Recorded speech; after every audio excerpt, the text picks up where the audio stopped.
প্রথমেই আপনাদের ধন্যবাদ এই প্রেস ব্রিফিং এ আসার জন্য। তো আমি জাস্ট এই যে কদমতলার যে ইনসিডেন্টের ব্যাপারে আমাদের অ্যাডমিনিস্ট্রেশনের পক্ষ থেকে বিভিন্ন ধরনের রিলিফ মেজার আমাদের অনারেবল সিএম স্যারের ডাইরেকশনে ইমিডিয়েটলি যাতে আমরা বিভিন্ন ধরনের রিলিফ মেজার নিই, এই সম্বন্ধে আমরা কি কি করছি সেই ব্যাপারে মূলত আপনাদেরকে ব্রিফ করার জন্য এই প্রেস ব্রিফিংটা আমরা আহ্বান করেছিলাম। তো সবাইকে ধন্যবাদ আপনারা এসছেন এখানে। তো বিভিন্ন ধরনের অ্যাকশন আমরা অ্যাডমিনিস্ট্রেটিভলি নিয়েছি এই ইনসিডেন্টের কে কেন্দ্র করে। তো এটা প্রথমেই যেমন ভারতীয় নাগরিক সুরক্ষা সংহিতার 163 ধারা অনুযায়ী সেটা বলবৎ করা হয়েছে, এনফোর্সমেন্ট অর্ডার করার জন্য অর্ডার করা হয়েছে as per request of district SP. আর বিভিন্ন জায়গায় এক্সিকিউটিভ ম্যাজিস্ট্রেট আর ভিডিওগ্রাফার ডিপ্লয় করা হয়েছে, যাতে আমরা তাদেরকে যারা মানে মিসচিফ করছে বা যারা এই ধরনের কিছু ট্রাবল করছে তাদেরকে আমরা যাতে আইডেন্টিফাই করি, আমাদের কাছে যাতে ভিডিও এভিডেন্স থাকে আর তাদের এগেইনস্টে যাতে আমরা অ্যাকশন নিতে পারি।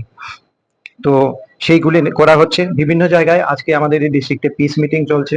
পিস মিটিং কালকেও কয়েকটা জায়গায় হয়েছিল, যাতে আমরা ইমিডিয়েটলি নর্মালসি আবার ফেরাতে পারি। আর সবাইকে সেটা আপনাদের মাধ্যমে অ্যাপিলও করা হচ্ছে। মোবাইল ইন্টারনেট আমরা দেখতে পেয়েছি কয়েকটা জায়গাতে মোবাইল ইন্টারনেট ইউজ করে অনেক সময় যে রিউমার মঙ্গরিং গুজব ছড়ানো হয়, সেই জিনিসটা যাতে না হয় সেই জিনিসটা আমি আপনাদের মাধ্যমে সবাইকে সেই সমস্ত গুজব ছড়ানো থেকে বিরত থাকার জন্য আমি রিকোয়েস্ট করব। আর এটাকে বন্ধ করার জন্য আমরা যে মোবাইল ইন্টারনেট সেটা আমরা এখানে আমরা বন্ধ রেখেছি আমাদের এই ডিস্ট্রিক্টে। তো ফোর্স ডিপ্লয়মেন্ট সেটা ইনক্রিজ করা হয়েছে, পেট্রোলিং বিভিন্ন এরিয়ায় হচ্ছে। আমরা নিজেরাও বিভিন্ন এরিয়া ভিজিট করেছি, জনগণের সাথে কথা বলেছি, সবার সাথে এটা আমরা বোঝানোর চেষ্টা করছি যে এখন আমরা ইমিডিয়েটলি যাতে সবার কোপারেশন চাইছি, যাতে আমরা ইমিডিয়েটলি সেই নর্মালসি আমরা সেখানে ফেরাতে পারি। সোশ্যাল মিডিয়া মনিটর করা হচ্ছে বিভিন্ন জায়গায়, যেখানে আমরা পাচ্ছি যে বিভিন্ন ধরনের পোস্ট যেগুলি রিউমার মঙ্গারিং হচ্ছে বা গুজব ছড়ানো হচ্ছে, যেগুলি সঠিক না সেগুলি করা হচ্ছে, সেগুলির ব্যাপারেও আমরা অবশ্যই সেগুলির আমরা অ্যাকশন নিচ্ছি। তো আমরা আপনাদের মাধ্যমে সবাইকে আপিল করছি যাতে আমরা অতি সত্বর যে ধরনের আমরা নর্মালসি সেখানে পিস আমরা ফিরিয়ে আনি এই সমস্ত জায়গাতে। আর আমাদের প্রশাসনকে আমরা বিভিন্ন পদক্ষেপ যেগুলি নিচ্ছি সেগুলিতে যাতে আমাদেরকে সবাই মিলে সাহায্য করেন, কোপারেট করেন, যাতে আমরা এটা করতে পারি। আর এখন পর্যন্ত যে রিলিফ মেজার যেগুলি আমাদের গভর্নমেন্ট স্কিম গাইডলাইনে যেটা আছে, তো তার হিসাবে আমরা অলরেডি টিম ফর্ম করে দিয়েছি, যে সেগুলি ওনারা দেখছেন যে কতটুকু কম্পেনসেশন আমাদের স্কিম অনুযায়ী দেওয়া যায়। সেটা অলরেডি সার্ভে হয়ে গেছে অনেকটা, আর এখনো ফিল্ড লেভেলে চলছে। আর এজ এন ইন্টারিম মেজার সেটা আমরা তাদেরকে ইমিডিয়েটলি এটা হওয়ার সাপেক্ষে আমরা ইমিডিয়েটলি ইন্টারিম মেজার হিসাবে 5,000 করে সবাইকে আমরা এখন ইমিডিয়েটলি এটা দিয়ে দিচ্ছি। অলরেডি 20 জনের মতো অলরেডি দেওয়া হয়ে গেছে, আর বাকিদেরকেও এই আজকে এই কয়েক ঘন্টার মধ্যেই আমরা সেগুলি পৌঁছে দেব। তো আমাদের এখান থেকে স্টেট লেভেল থেকে আমাদের respected revenue secretary sir Brijesh Pandey sir উনি এসছেন, উনি রিলিফ কমিশনার হিসাবে উনি কোঅর্ডিনেট করছেন, দেখছেন এই সমস্ত রিলিফ গিভিং যেটা আমাদের ডিস্ট্রিক্টে চলছে। আমাদের সাথে অভিষেক সিং স্যার আছেন, উনি সেক্রেটারি ইউডি আমাদের স্টেট থেকে উনি এসছেন, উনি বিভিন্ন ধরনের কোঅর্ডিনেশনের মেজারগুলি উনি দেখছেন। তো আপনাদেরকে সবাইকে আসার জন্য ধন্যবাদ স্যার। डीएम साहब ने तो ऑलरेडी आपको ब्रीफ ही कर दिया है, तो ऑनरेबल सीएम सर ने हम दोनों को भेजा है थोड़ा सा कोऑर्डिनेट कर लें, क्योंकि देखिए जो वायलेंस है उसके बाद बहुत सारी फैमिलीज अफेक्ट हुई थी, किसी की शॉप जल गई, किसी के घर अफेक्ट हुआ।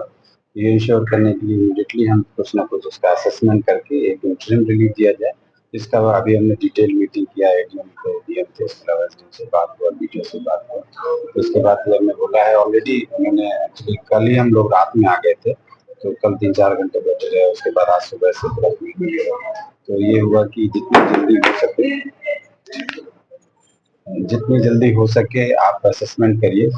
ऑलरेडी उन्होंने बोल दिया 69 फैमिली अभी तक जो आइडेंटिफाई हुए अफेक्टेड, तो ऑलरेडी इन्होंने एक्शन ले लिया है। और गुड न्यूज है कि 20 लोगों को करीब ऑलरेडी रिलीफ दे दिया गया है। हमने यही बोला है कि आप कोशिश करिएगा, क्योंकि पूजा का भी समय है, तो जो अफेक्टेड फैमिलीज की जरूरत ज़्यादा होगी, तो कोशिश करें कि 2-3 दिन में ही जो असेसमेंट हो सके और पूरा देखने चाहिए। স্যার, একটা অভিযোগ যে যেদিনকার রবিবার সন্ধ্যায় যখন অনেক আর কি দুষ্কৃতীদের জমায়েত হচ্ছিল, তো সেই নিষ্পত্তিটা করতাম, সেই বিষয়ে যে প্রশাসনের কাছে কোনো আগাম খবর ছিল না, পাশাপাশি এটাও অভিযোগ রয়েছে যে রবিবার সন্ধ্যায় ভায়োলেন্সের জন্য পুলিশ অনেকটা নিষ্ক্রিয় ভূমিকা পালন করেছে, সে বিষয়ে আপনারা কি বলবেন? না, আমাদের এখানে দেখেন 160 যখন ভায়োলেট 160 ভায়োলেট হওয়ার যদি এরকম কিছু ভায়োলেট হয় তার এগেনস্টে যারা এই ভায়োলেট করার জন্য জরুরি তাদের এগেনস্টে অ্যাকশন নেওয়া হয়।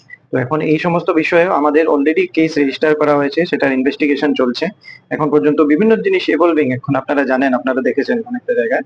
তো সেগুলি ব্যাপারে সবটার ব্যাপারে যেগুলি হয়েছে ইনসিডেন্ট, যারা ইনভলভ ছিল তাদের ব্যাপারে আমরা অ্যাকশন নেওয়ার জন্য অলরেডি বলেছি, অ্যাকশনও ওনারা ফিল্ড লেভেলে নিচ্ছেন। তো আপনাদের কাছে আগে কোনো আগাম খবর ছিল না যে কোনো জমায়েত হচ্ছে, একটা আক্রমণ হতে না, পারে? এই সমস্ত জিনিস দেখেন, অনেকটা আপনারা দেখেছেন প্রথম দিন একটা ইনসিডেন্ট হয়, দ্বিতীয় দিন একটা ইনসিডেন্ট হয়েছে। যখন ইনসিডেন্ট হয়েছে তখন এর পরিপ্রেক্ষিতে বিভিন্ন ধরনের স্টেপস তো নেওয়াই হয়েছে এখন। তো এখন এগুলি আমাদের মেইন কথা হচ্ছে যে এগুলি কিভাবে আমরা ইমিডিয়েটলি সেগুলি করি, সেগুলি আইডেন্টিফাই করে যারা এইসব পারপেট্রেট করেছে, যারা এই সমস্ত সাথে যুক্ত ছিল তাদের ব্যাপারে যাতে আমরা ইমিডিয়েটলি কিছু অ্যাকশন নিতে পারি, সেই দিকে আমাদের এখন মূল লক্ষ্য। স্যার বর্তমান কি পরিস্থিতি রয়েছে? আমি বলবো বর্তমান পরিস্থিতি আমরা সিচুয়েশন ইমপ্রুভ করেছে কালকে থেকে। বিভিন্ন জায়গায় আমরা গেছি, আমরা বিভিন্ন জায়গায় ভিজিট করেছি, তাদের ভিজিট করে পিস মিটিং করা হচ্ছে বিভিন্ন জায়গায়। আর জেনারেলি আমরা যেটা সেন্স পেয়েছি, সবাই চাইছে যে ইমিডিয়েটলি যাতে পূজার সময় আসছে, সবাই চাইছে যে কোনো ধরনের ডিস্টারবেন্স যাতে নিজের নিজের এরিয়াতে না হোক। অনেকটা জায়গাতে তারা নিজেরাও কালকেই পিস মিটিং করে নিয়েছেন। তো এই সমস্ত সিচুয়েশন ইমপ্রুভ হচ্ছে, আমি সেটাই বলবো। কতজন অ্যারেস্ট হয়েছে? এখন পর্যন্ত টোটাল আমাদের কাছে যে ইনফরমেশন আছে 8 জন টোটাল অ্যারেস্ট করা হয়েছে অলরেডি ইনসিডেন্টের ব্যাপারে। ঠিক আছে, thank you. Subscribe to Tripura Info and press the bell icon so that you never miss any latest updates and news on Tripura.